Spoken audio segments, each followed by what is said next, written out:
So I'm going to suggest that in order to become better informed as teachers at the C2 level, and indeed at any level, that knowing your learners and knowing what characterizes them, their needs and their wants as well, is a long way down the journey of becoming an effective teacher.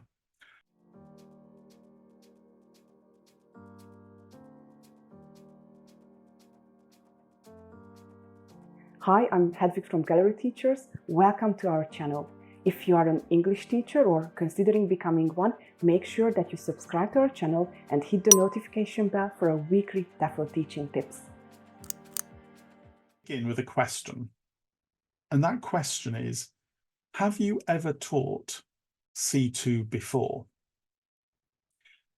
Perhaps you've never really considered teaching at this very high level, C2, the top end of proficiency on the CFR. Maybe you've got questions because you don't really know how to go about being successful as a teacher at that level. What, in effect, do you need to know? That's what this masterclass sets out to help with. I begin within the masterclass by trying to identify what it actually means to be a C2 level user of English and a C2 level learner of English.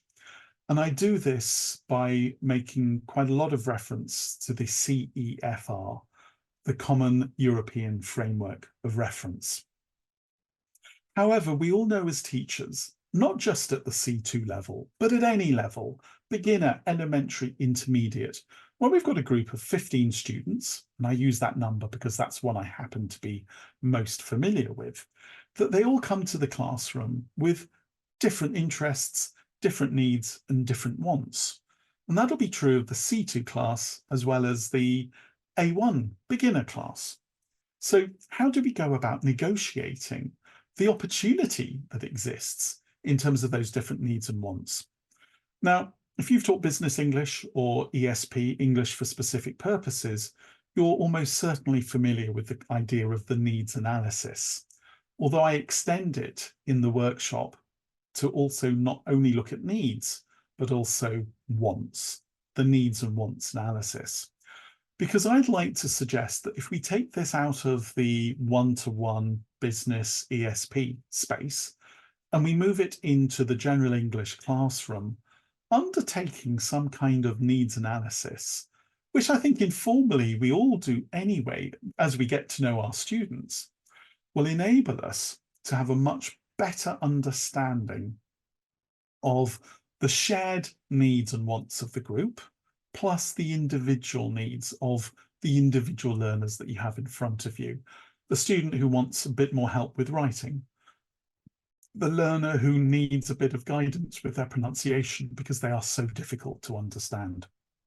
So I'm going to suggest that in order to become better informed as teachers at the C2 level, and indeed at any level, that knowing your learners and knowing what characterizes them, their needs and their wants as well, is a long way down the journey of becoming an effective teacher. I then look further into how we can use the results of a needs analysis to make decisions about the syllabus, which will inform perhaps the approach that we take in our classroom and even the materials that we teach.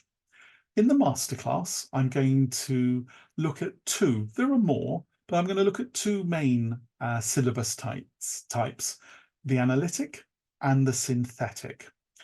It will become clear which I actually favour, but that is predicated on and having an awful lot of freedom in the work that I do. And therefore, I recognise that we don't live in an ideal world, and therefore I hope to present you with a balance so that you can see the strengths of the analytic and the strengths of the synthetic syllabus and how they can inform the classroom and how they can in turn inform our teaching. I'm talking about the C2 level, but are actually equally applicable at any other level. To end, I'd also like to talk about the idea of the native and the non-native teacher. And this underpins everything that I say. For me, a lot of teachers invited to teach C2, native and non-native alike, start with a sense of fear. Am I going to be good enough? Is my language good enough?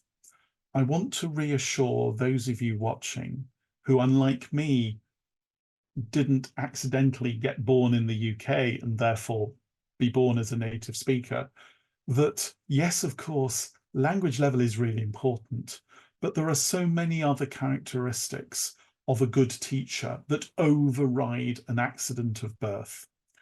So in conclusion, I hope that today's masterclass will encourage you, if, like that teacher I painted at the beginning of this section, is a little bit nervous or just absolutely terrified of teaching C2, that it is really worth giving it a go. Thank you.